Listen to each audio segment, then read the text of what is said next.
Hey, welcome to the Infinity Bros podcast, the only podcast that is perfectly balanced, as all things should be.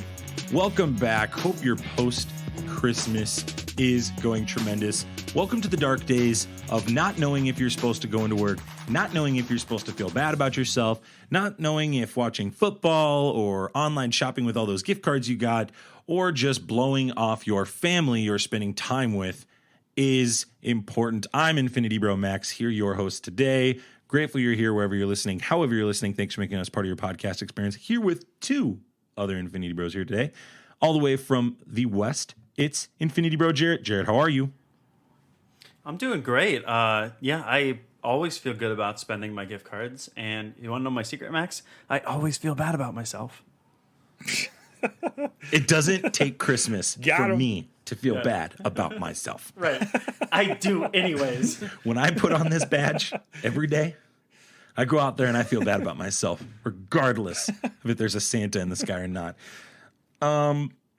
Speaking of people that should feel bad about themselves, we have Infinity Bro Isaac. Isaac, how are you? Well, I'm a little hurt right now that you just said that, but I mean, other than that, I'm doing fine. I'm ready to talk some Hawkeye. Ready to hear from what we should think about Hawkeye from Jarret, and yeah, some bad takes from Max. Also, hey, how dare you come after the golden retriever of the podcast, Isaac Edlund? The gold retriever, the goodest boy that we have. Aw, he's such a good boy. He's a very good boy. You guys make me feel so good. I don't know what hot guy Isaac wants to talk about, but today we're going to talk about Hawkeye, the season finale of what just took place on Disney Plus last week.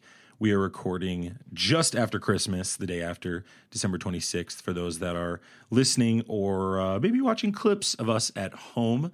As we said at the top of the show, thanks for listening to us. You can check us out on Facebook, Instagram, Twitter, Twitch, all that jazz. Click the link in our show notes, yada, yada, yada. But we do have some new podcast reviews for you to hear about us. If you're wondering, Max, why does your arm hurt so much? Well, it's because I'm going to be patting myself on the back a little bit, listing some iTunes reviews, and you get to listen to them too. You can leave us an iTunes review on Podchaser or iTunes. We have 3 new reviews today. Isaac, are you nervous? Are you excited? Do you have butterflies in your tummy? What are you feeling about these iTunes reviews? Yeah, man. I'm always excited to get iTunes reviews regardless of what they say. So like I'm excited. And you know, if they trash us, then so be it. Like then you know, we'll just take it and run with it. We've been waiting for that first really bad review, and honestly it hasn't come yet. So we'll just keep waiting. We've gotten like 80 reviews. So either we have 80 grandmothers that are leaving us reviews or we're doing something right. This first one comes from Podchaser. This comes from Lindsay, just Lindsay. No last name? Thank you, Lindsay. No, Lindsay. Lindsay. Not thanking you.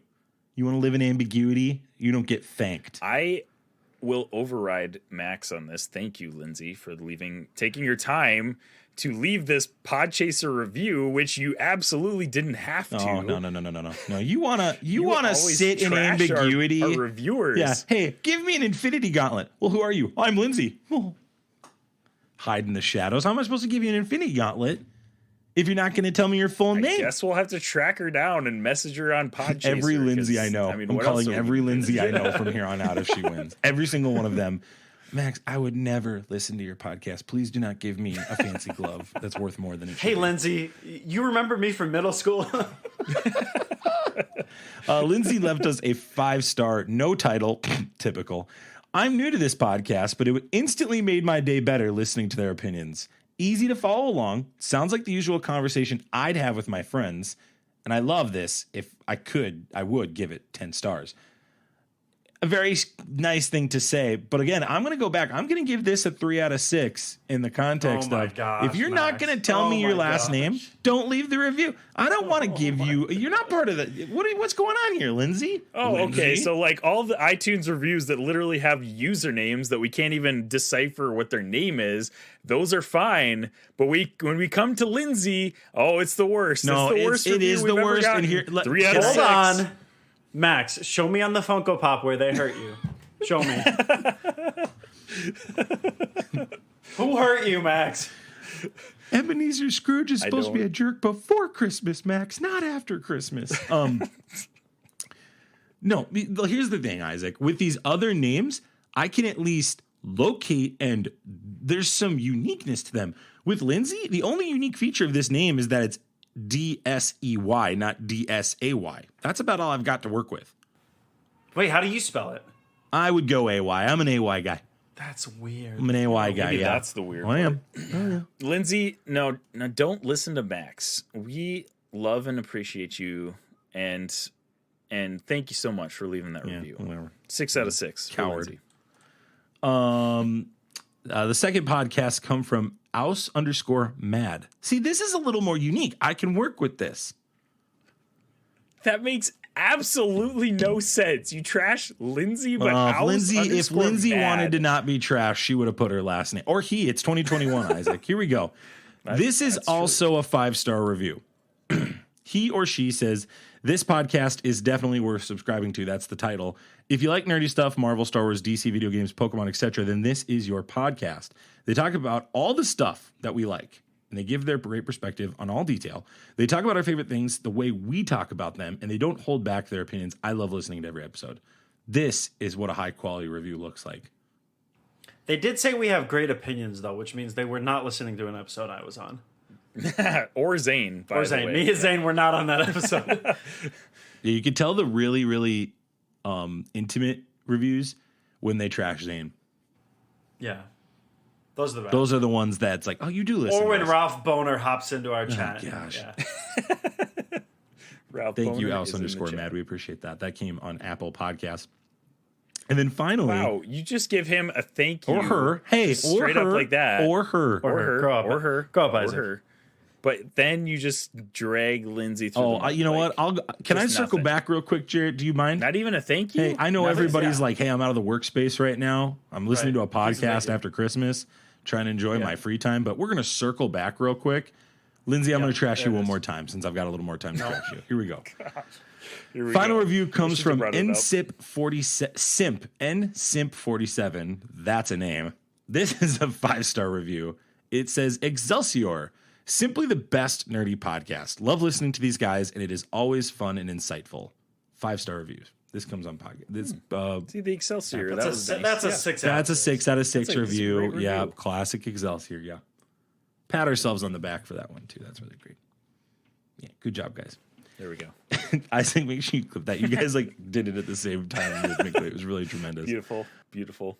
If you're listening to this before the start of 2022, you could have a chance to win a custom Infinity Gauntlet for you from us to bring in the new year. All you have to do is leave us one review on Podchaser or iTunes. If you leave us a review on each platform, you get to be entered twice.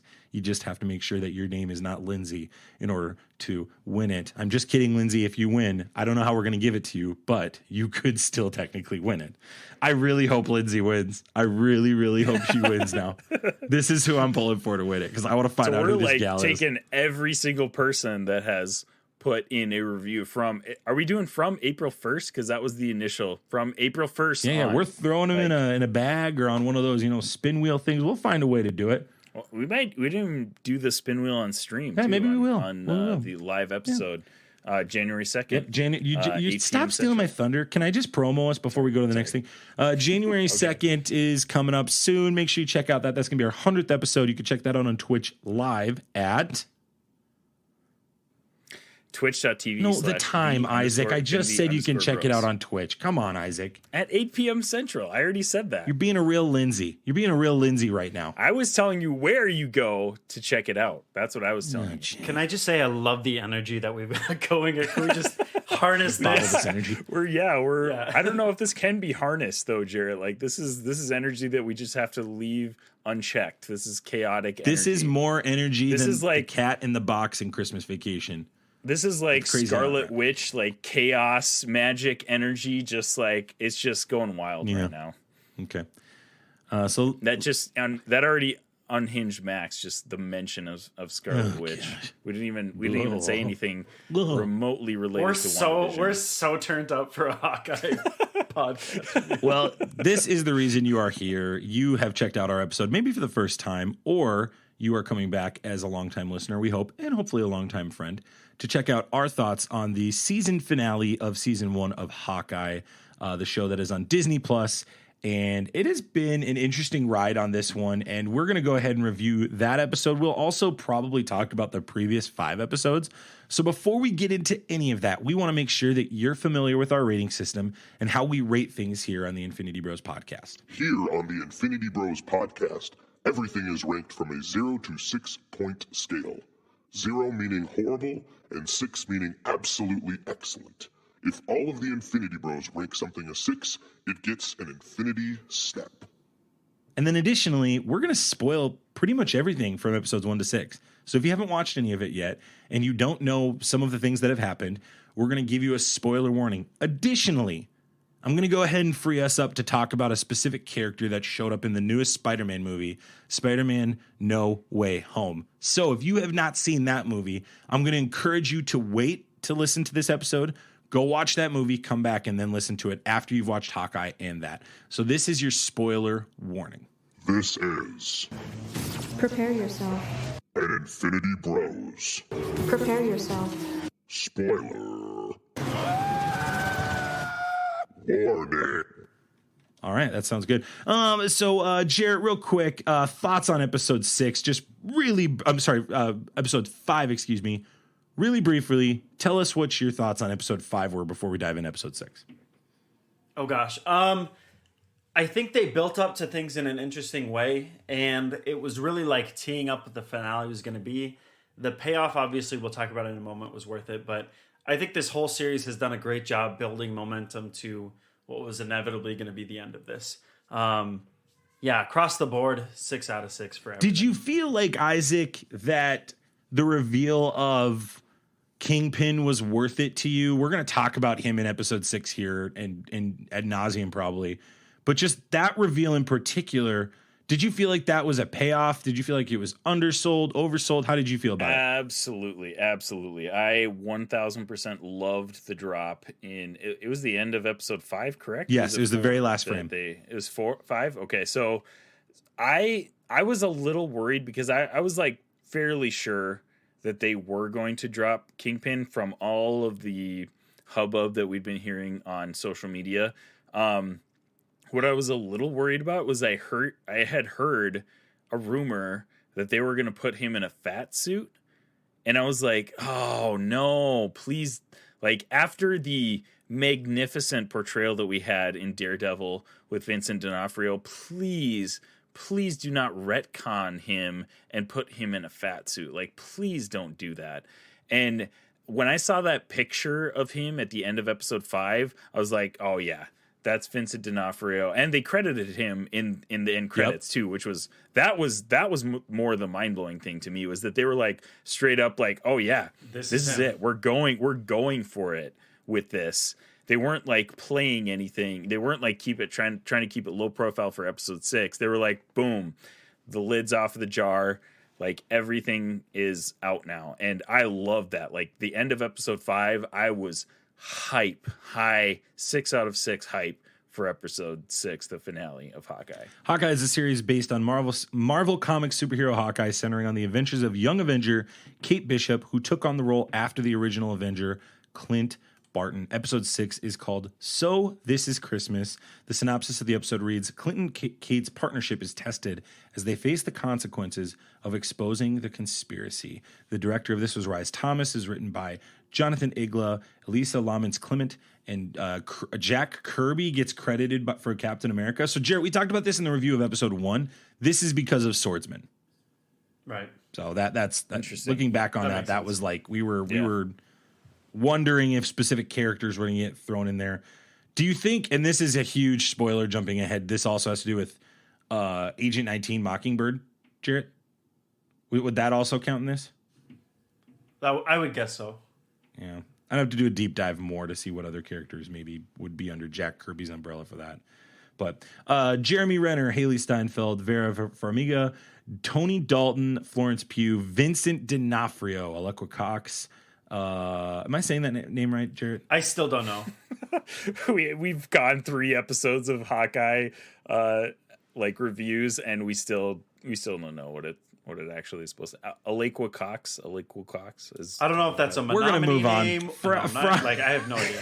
We're gonna move on. Frafi, Alex Ponovic, Linda Cardellini, Ava Russo, Ben Sakamoto, and Cade Woodward as well. And then there's just some minor characters after that. So a couple things that I want to talk about from our review. You can hear the reviews for episodes 1 and 2 and 3 and 4. Go down to the link in our show notes. If this is the first time you're checking us out, you can hear some of our thoughts and some of our theorizing from those episodes there. But a couple things that we talked about in the first episode, Jarret, that I want to circle back on are that where they had the opening first episode gala was owned by Kingpin in the Netflix show. And it appears, according to Vincent D'Onofrio, and I will post a link in our show notes, we talked about this already, the three of us, he has confirmed this is the same Kingpin.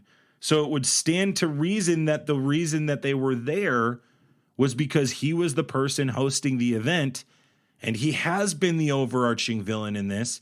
Oh, by the way, in the Hawkeye season poster that they posted this last week over Christmas, you can see his shadow overlaying the entire cast, a very brilliant detail that you couldn't pick up. And at the end of episode 5, I mean, we've seen these awesome end intro credits that like are in very, very similar art styles to David Aja from the original like Hawkeye run with Matt Fraction. He shows up as a shadow at the end of episode 5, and that is one of the coolest end credit credit like scenes I've ever seen, with Kingpin's like shadow in the background. That almost got me just as hyped as seeing Vincent D'Onofrio in that like screenshot like picture that we saw at the end of episode 5. Like that was incredible. It is a travesty that David Aja has not been credited for these credits, for intro and outro credits. Absolutely zero sense. Like you cannot look at that and tell me that's not his work. It's like the same exact art style. Like they totally ripped it off from the series. Like, yeah, it's sad. so dumb. I hope either behind the scenes or after this is all done and we'll get into the show that Aja gets the credit he deserves, because it's clear and evident that his vision and portrayal and framework of how this world was built is seen in the show. So clearly that is evident. Let's talk about our rankings of this episode. Isaac, we will start with you. Can you rate this episode, please, for our audience? I think I'm going to give this episode a 6 out of 6, honestly. Like, I know this episode is very, like, divisive in the internet community, but, like, I was so hyped throughout this episode that the hype heightened, like, just my experience of this show and all the issues that I had, including in episode 6. There was some glaring issues. My hype was so high that it just completely overrode everything that every issue that I had with this show. Like the emotional attachment that I had to the show was way higher than I expected it to be. Jeremy Renner is fantastic as Clint Barton. Does an amazing job with his emotional acting.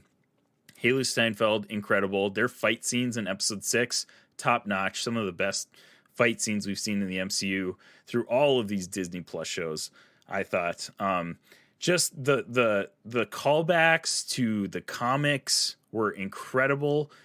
Even with Kingpin, which I know a lot of people had issues with the character of Kingpin in this show, but like they literally, like Vincent D'Onofrio goes into pretty heavy detail. They stripped his image from, I believe it's Family Business is the comic run. Like they literally had the same Hawaiian shirt, the same suit, like everything. Like I absolutely loved, just the outer shell of this episode. And when we get into it, I mean, there are some issues that we'll talk about, but man, I absolutely loved this episode. 6 out of 6, fantastic. I'll go ahead and say it. This is my favorite MCU show as of right now. Like I absolutely loved the show.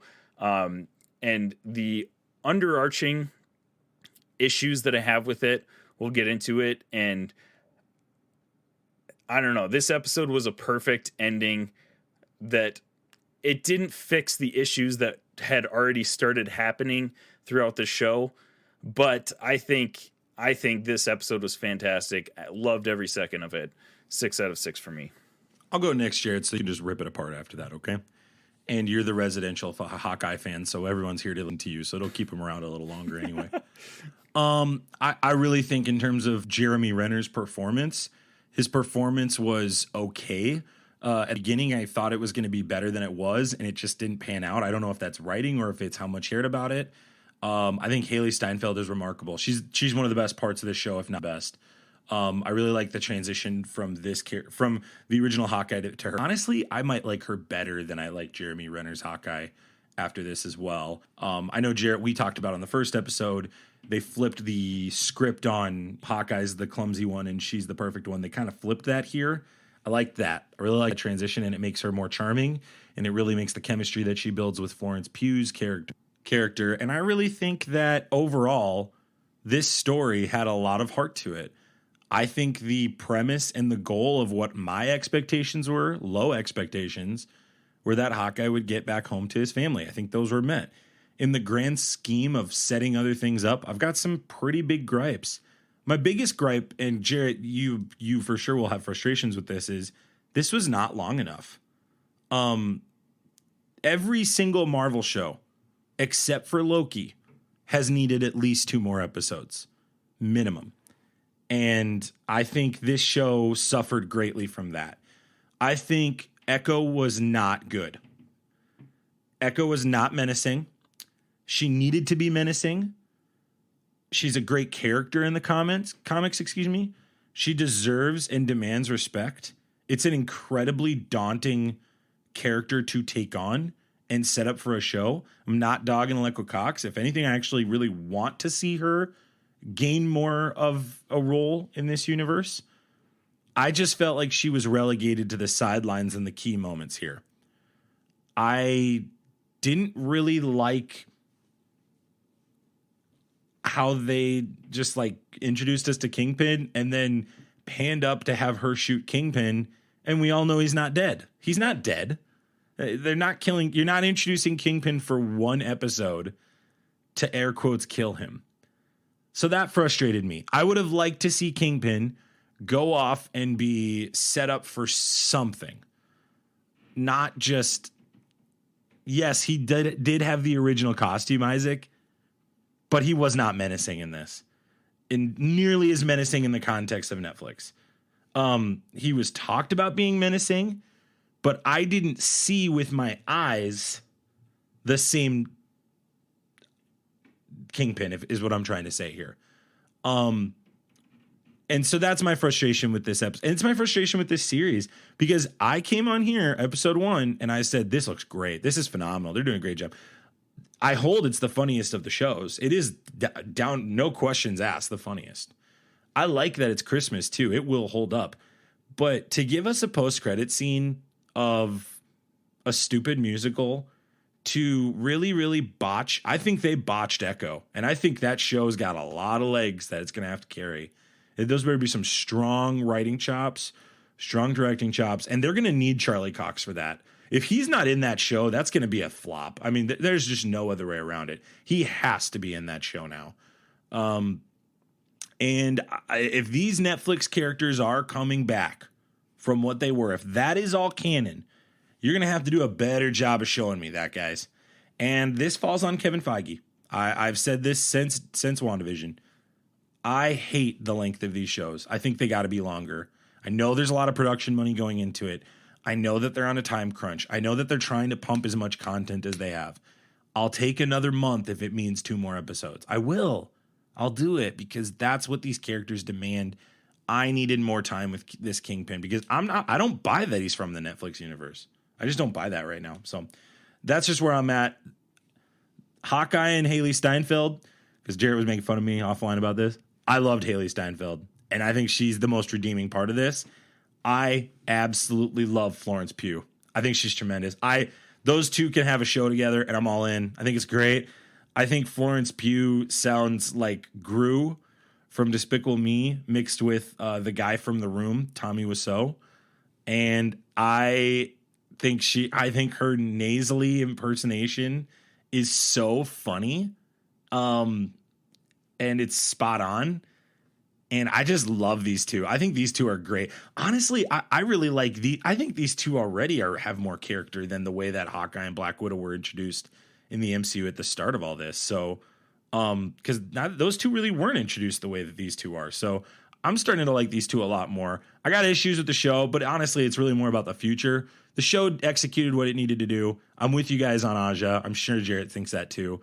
But I got some ticky-tack things. I say all those things about Echo out of enjoyment of the comic canon and my expectation of that show to be treated with respect and to be treated with significant stakes for a character that can mimic other people.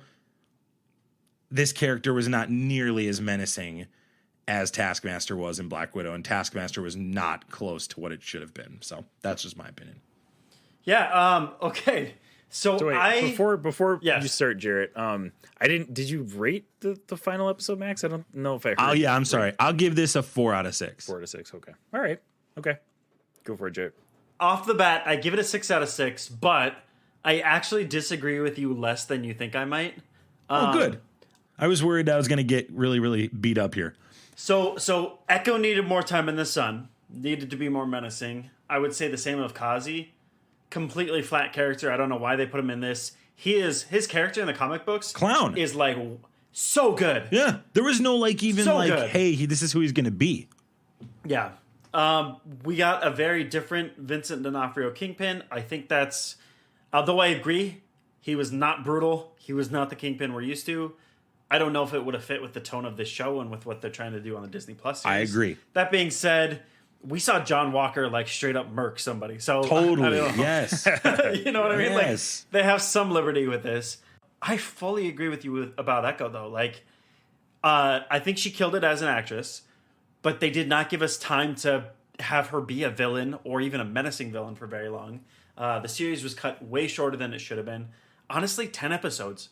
Like. You said 2. I still don't know that would have been enough. Well, I mean, like WandaVision and Falcon and Winter Soldier both got 9. So at least that, like, we should have gotten 9. I don't know why they decided, like, all right, after Loki, we're only doing 6. I don't know why, but... I disagree with you about Clint, specifically Jeremy Renner. I think Jeremy Renner did fine. I do think that the relationship between Kate Bishop and Yelena is... way better than how they introduced us to Clint and Natasha in, the first Avengers. But those things, like, even the minor gripes to me didn't detract from the gravity of this episode. I would agree with the complaints, but to me they weren't enough to knock it down, even remotely a peg. That's okay. And just because, I'll interject again. This is a future conversation. The show as a whole did its job. Clint saved the day. He built up the next generation. We introduced Kingpin and Echo. He got back home to his family in time for Christmas. Right? Like, I mean, let's be frank. That's really what the expectation was in this show. Right. And they checked the boxes. But I'm seeing the pattern now, like with Falcon and the Winter Soldier. It all led up to a quasi battle in New York City that didn't really go anywhere. Like the villain's big plan was to disrupt a meeting in New York City. With WandaVision, it all these pushes and shoves and winks and all these things were there's this higher fourth phase villain. Nope, it's just Agatha Harkness, who everybody the first day that the amazing actress who played her, I'm forgetting her name at the top of my head. Catherine Hahn. Yeah. We all knew that's who she was. Like, that wasn't a really big deal. The only show that really has owned its moment in the sun right now is Loki, because we were bamboozled from all the other moments.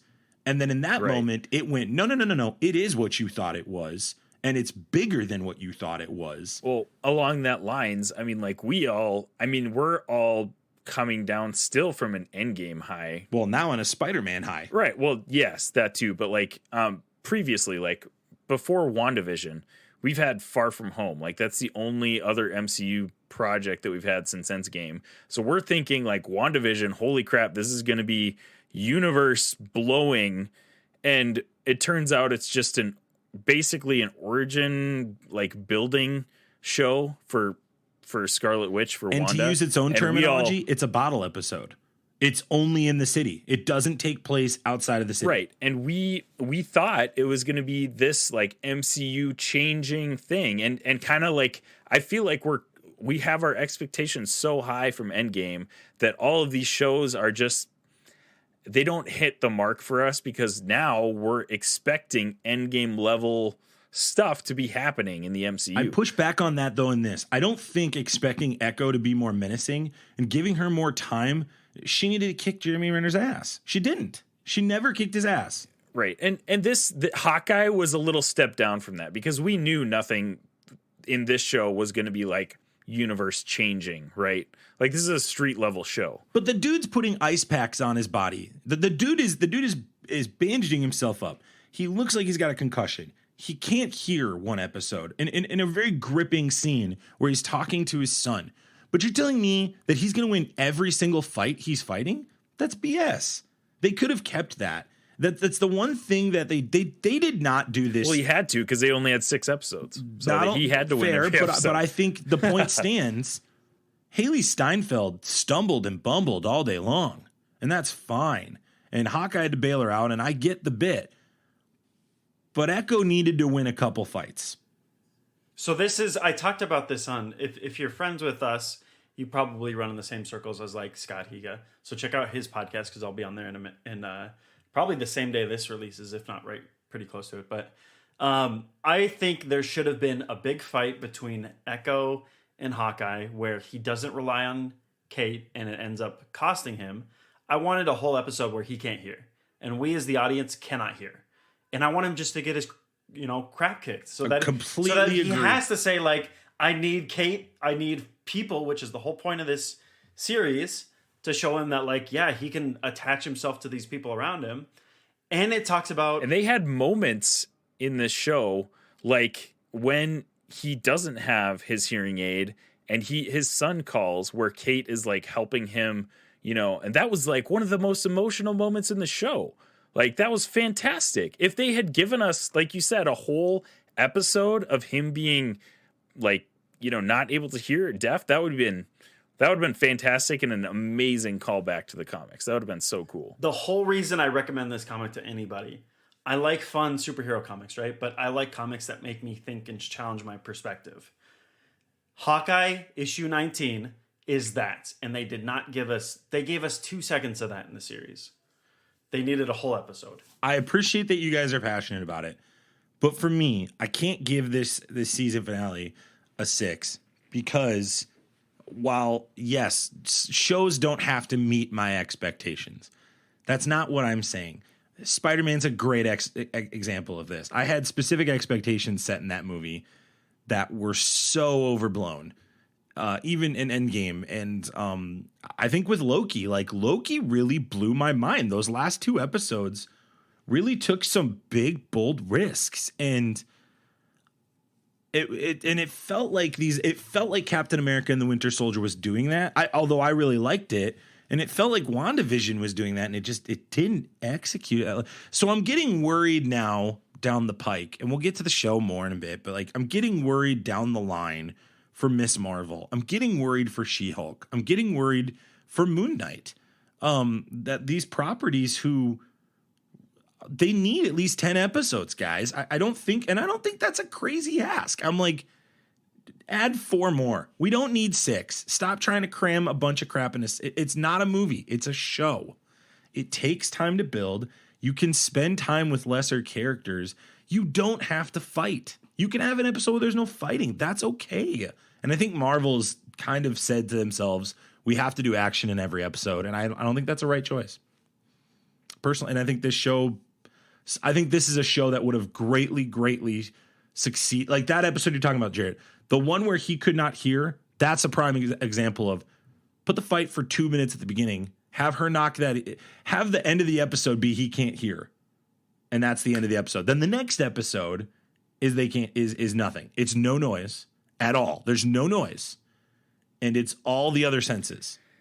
And that's like just thinking, like Marvel is thinking bigger picture this phase, right? Like what a crazy like cinema type of thing would that be if there was zero audio for one whole episode? Like that would never have been done before. Like that would have been amazing. That would have been awesome. And I think they did so much to like, you know, have genuine representation and echo, like really went all out with it.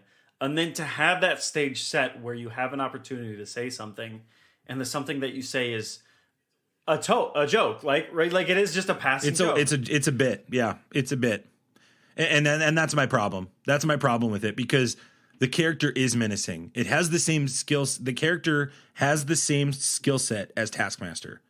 Taskmaster was not done well in Black Widow. It wasn't.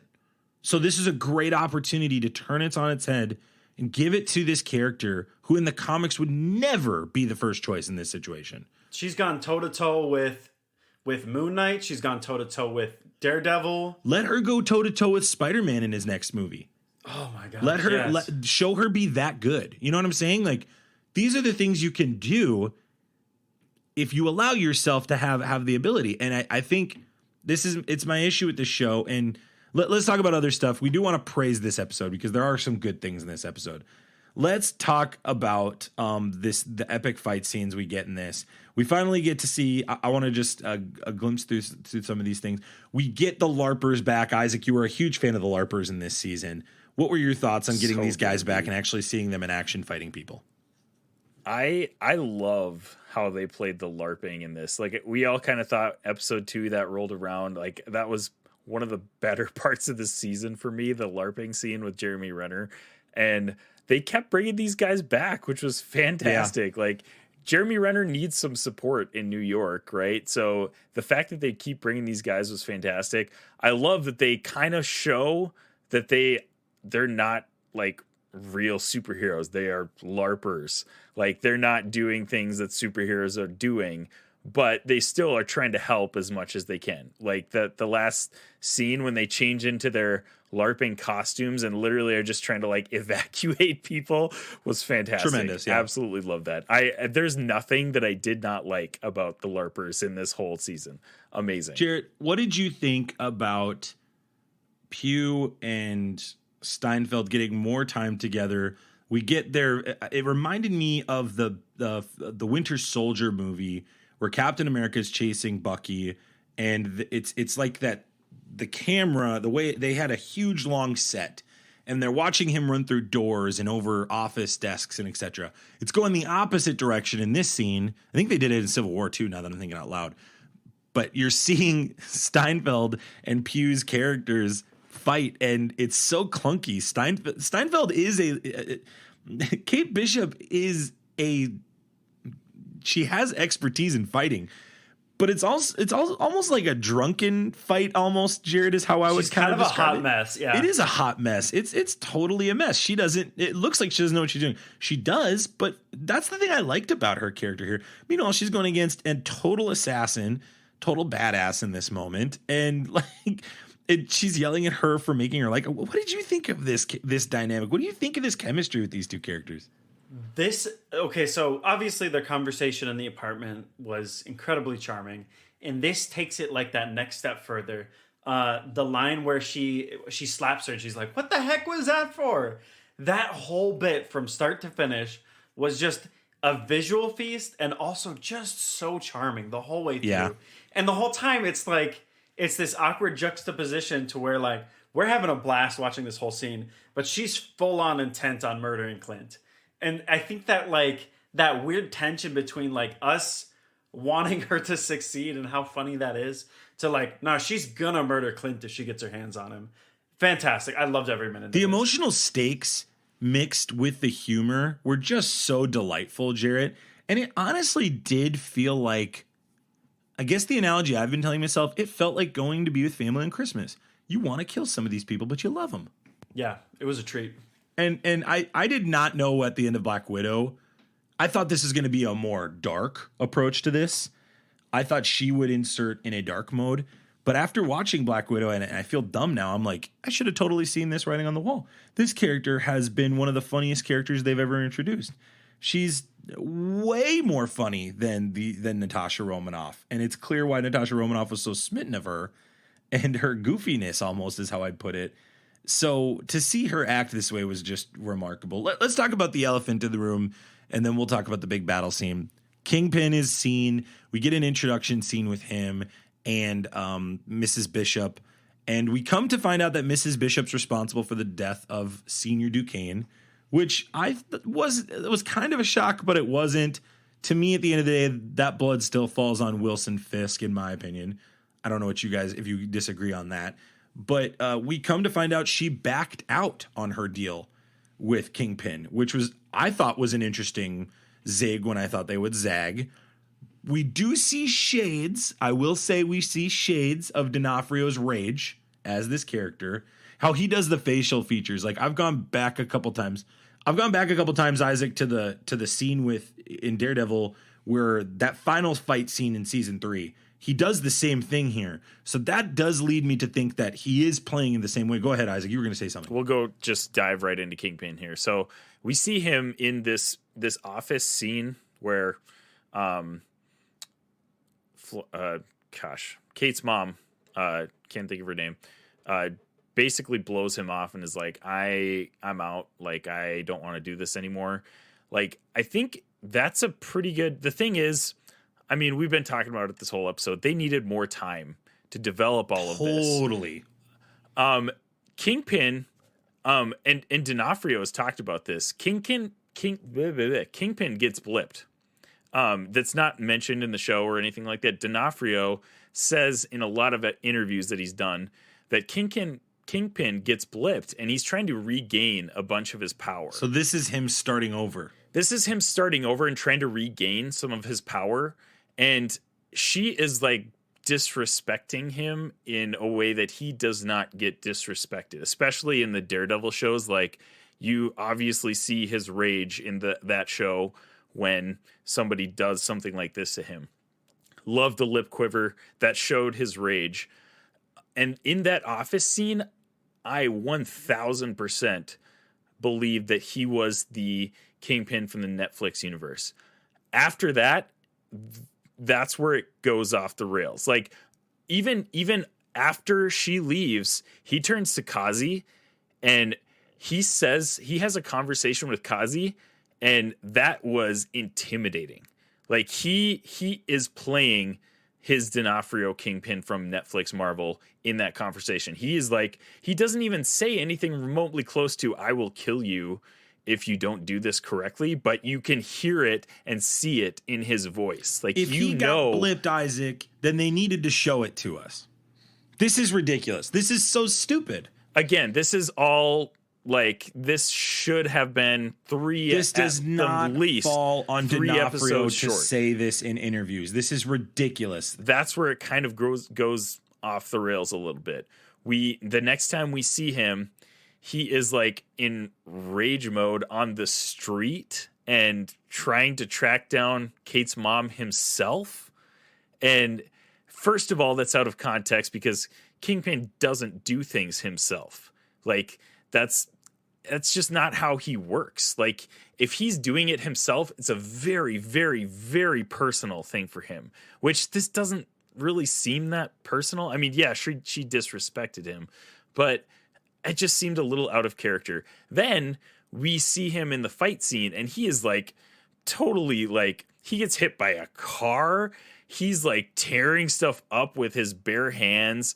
Like his power level is like way, way, way, way higher than it was in the Netflix shows, which honestly, I'm actually okay with because, I mean, Kingpin in the comics, dude can take on some superheroes like by himself and be fine. Like Into the Spider-Verse, he literally kills Peter Parker with his bare hands.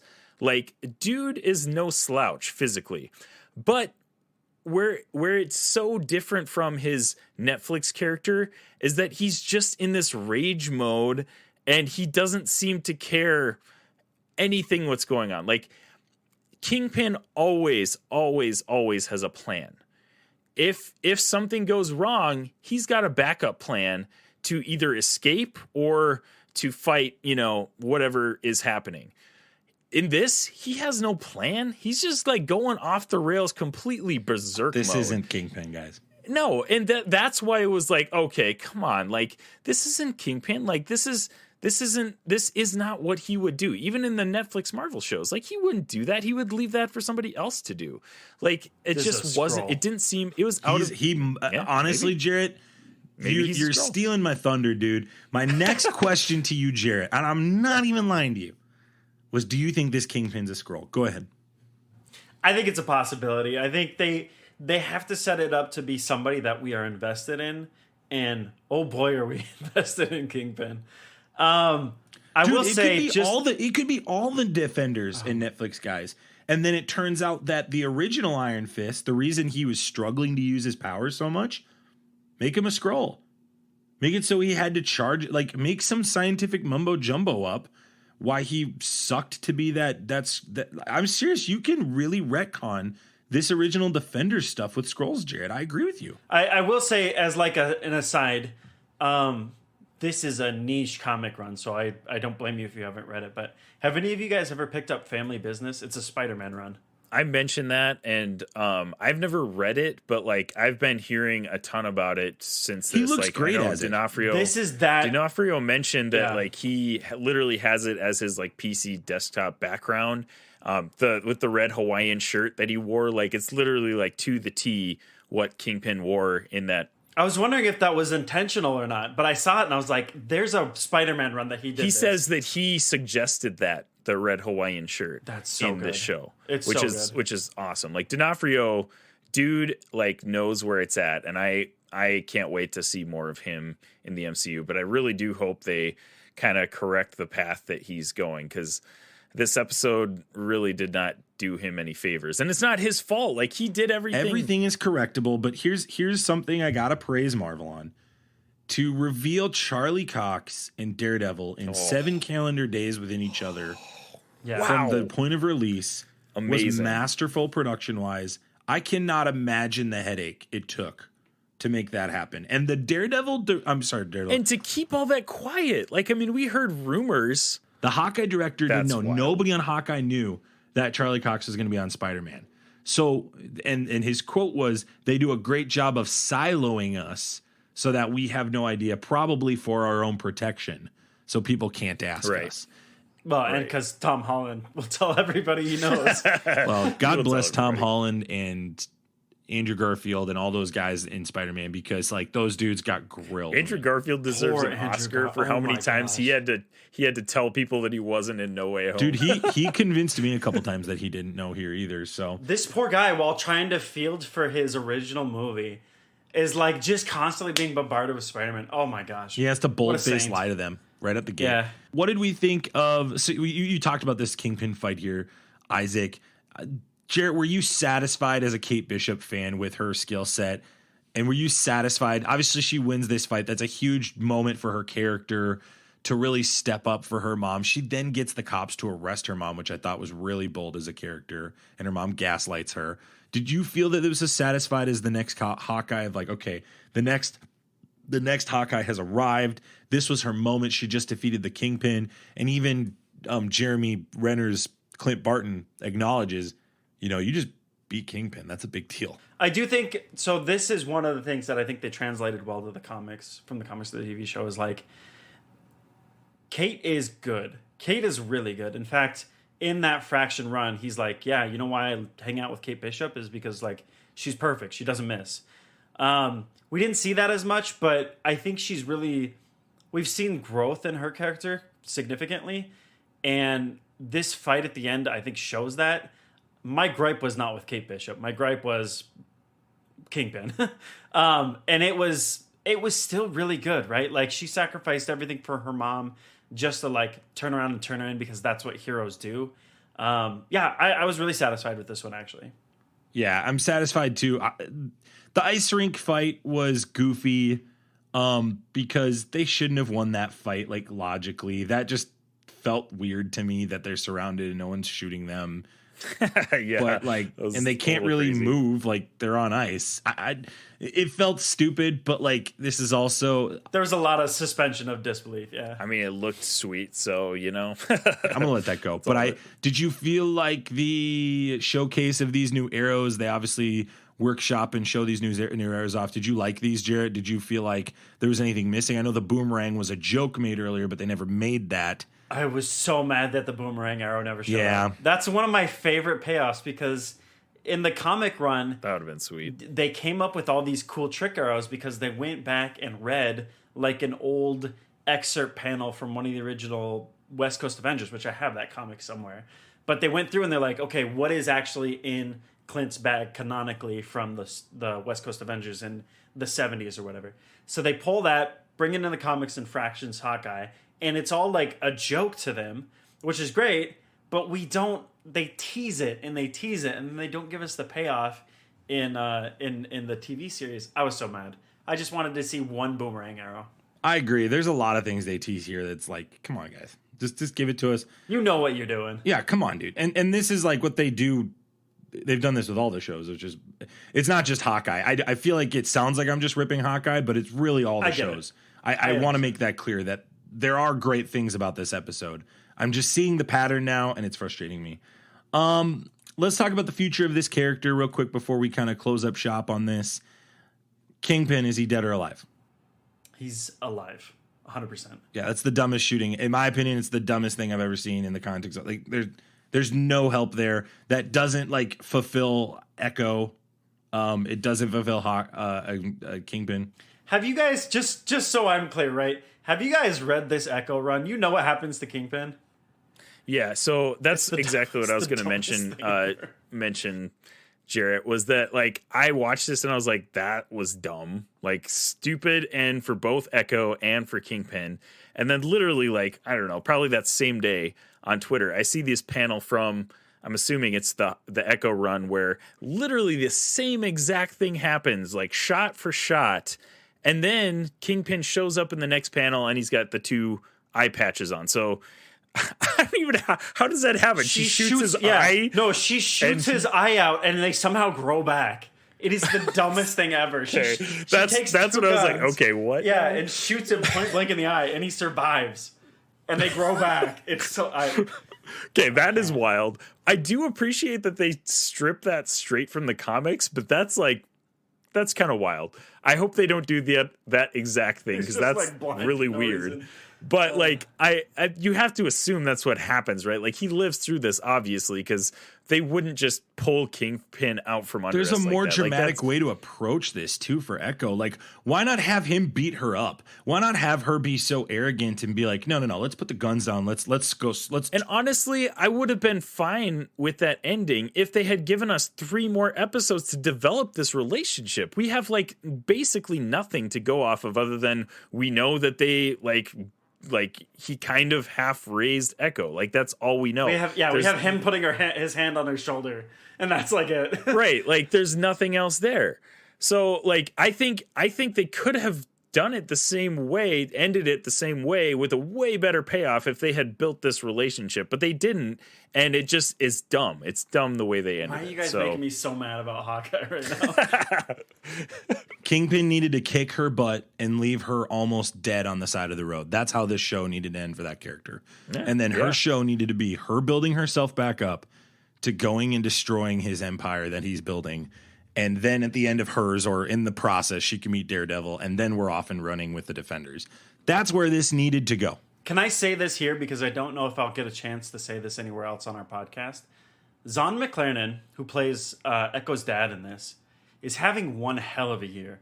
This dude is in everything, and he is, like, delivering. I want to see flashbacks of him and Echo. Is he in Reservation Dogs? Yeah, he's one of the main... I main... could have sworn he was in there. He's in Westworld. He's in Yellowstone. He is in like Westworld. You're dude. Right. That's where I recognized him from. Okay. Zahn McClarnon is... Oh, he's killing it. Good for him. Yeah. Kate Bishop, Young Avengers, Jarret, you and I have talked about this every single episode. Do you think Young Avengers, when in the timeline do you foresee this coming, Jarret? Because for me, I see this right before Secret Wars. That's kind of where I see this, to kind of build the anticipation of getting. I think they're going to try to hold back from the OG and like the Shang Chi's and all those guys from getting them all in one movie together for a while to kind of build that anticipation like the original Avengers did. But I don't know how they do it. Like, is it against Kang in they did in the comics, or is it a different arc? Like, what arc do you see them going with? Yeah, I think it has to be that original arc, and I think it has to be something where like something gets screwed up in Multiverse of Madness, and it leaves our heroes like just spiraling, right? Like something has to leave us without these big hitters, and you have to call in who's left, right? And then we get Cassie Lang, we get Kate Bishop, we get Elijah, we get all these characters, right? And I do think it has to be that storyline. I think it has to be Kang, and I just want so badly for it to be what do they call him, Iron Lad or Iron Boy? What do they call him in the comics? Iron Lad, as Kang. Like they have to give us that. I think that's coming too. I sense, agree. right? I think we're going to see that in Ant-Man. Actually, I think that's to me where I think that character fits so well into all this. Then we get the reveal of where the watch was from. It was, in fact, Clint Barton's wife, which to me was like... As a S.H.I.E.L.D. agent, which we called. We called that, but to be honest, a lot of people did. Didn't feel like that big of a win to me to get that one. Laura Barton was indeed Mockingbird. Do you think she has any relation to the Mockingbird from Agents of S.H.I.E.L.D.? Do you think we're going to see more interconnection with this, especially now that we're essentially getting told these Netflix characters are part of it? They're telling us that it's not canon, but then like Jarvis shows up in Endgame. So I don't know, man. I'm with like, you. I think it is. They're playing Calvin ball with this. Yeah, I think Agents of S.H.I.E.L.D. is an anomaly in those Marvel shows, I think, because just with the way everything went with that show, I think Marvel's kind of picking and choosing what they like out of that show to bring. That's fine. Which is fine. The only issue is like with the Netflix Marvel shows, what they're going to say, and they're going to do the same thing with the Netflix Marvel shows, by the way. They're going to pick and choose what characters they want to come back. And that's fine. That's which okay. is fine. No, I'm okay with that. Yeah. The difference is they're going to say everything that happened in the Netflix Marvel shows happened. We're just not bringing these characters back. In the Agents of S.H.I.E.L.D. show, I don't think they will say that. I don't think they'll ever come out publicly say, oh yeah, Agents of S.H.I.E.L.D.'s 100% canon. Everything that happened in that show happens in the MCU. Like, I don't think they would ever do that. You know, like it just went differently than the MCU. It went in a different path than the MCU did. And I don't think they want to retcon that or bring that back, but they might keep bringing stuff I don't back. know, man. Emo Spider-Man's canon, so like anything goes. That's true. Anything goes at this point. So it's just a different vibe than the Netflix Marvel shows, I think, for sure. Well, that is our review of Hawkeye episode 6. Apparently these guys gave it a 6 out of 6, but wanted to rip it to shreds with me. But I give it a 4 out of 6. Just the episode 6. Okay. By the way, Just saying. I mean, we got to give our final full. Yeah, grow up, Max. It was like that episode or the episode. It's like that movie Office Space where they're beating up the printer. You guys kind of all came with me, even though you didn't want to. Right.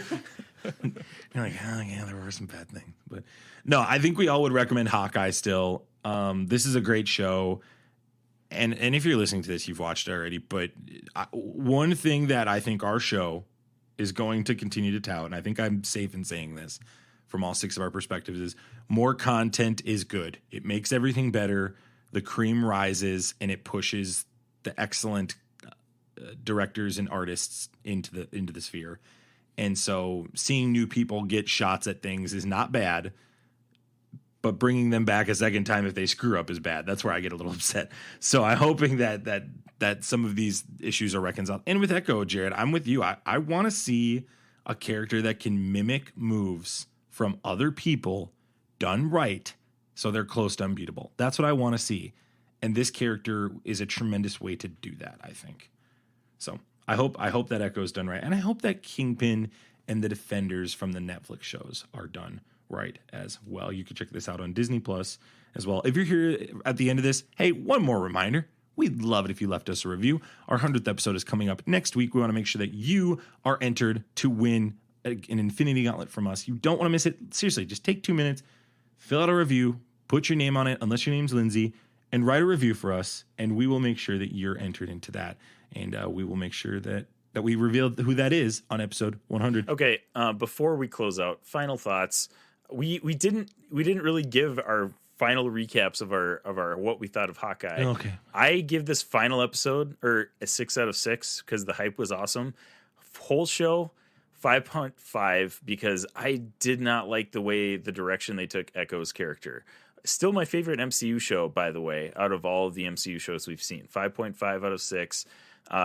It didn't hype me up for Echo. I'm bummed about that. And we've already talked about Kingpin. Echo sucks. So I'll leave that for Echo needs to be fixed. Fix Echo. It's not her fault. Hashtag fix this Echo. show's fault. Anyways, that's what I got. No, I'll go next, then Jarret can give it the positive spin that this episode needs. The season's a 4 out of 6. Really strong start, really great start. And how this show utilizes previous things in previous movies is great. From the blip and the original Avengers scene, putting Clint Barton as this bigger-than-life hero, that was a great story. And honestly, Kate Bishop is the best part of the show. No questions asked. She's the best part. Her alone is 4 out of 6. Just 4 out of 6 on the future stuff. The show did its job. The great grand story continues on. No major hiccups. I just hope these future characters get the time they deserve in front of the screen. I hope when you go to bed tonight, there's an itch in the center of your back that you cannot reach. No, I'm an idiot if I don't give this a 6. We got Lucky the Pizza Dog. That was amazing. Yeah, I mean, that's it. That's all we need. 6 out of 6. Yeah, that's it. 6 out of 6. That's it. I have no more thoughts, Max. That's my review. We got Lucky the Pizza Dog. I don't care. Max is like, I'm out. You can't see if you're listening at home, but my camera fell. So I was making faces at them. And we weren't able to record it because we were at Zencastr issues. So we're looking at each other in Zencastr. We're not using it. So, well, thank you, Infinity Bros Universe, wherever you listened, however you listened. Thanks for making us part of your podcast experience. Check our stuff out in the show notes. And as always, we love you guys 3000. We'll see you soon. See ya. Bye. Thanks for tuning in to the Infinity Bros podcast. You can find the Infinity Bros on Facebook, Instagram, and Twitter at the Infinity Bros. Feel free to send listener feedback via email at infinitybrospodcast@gmail.com.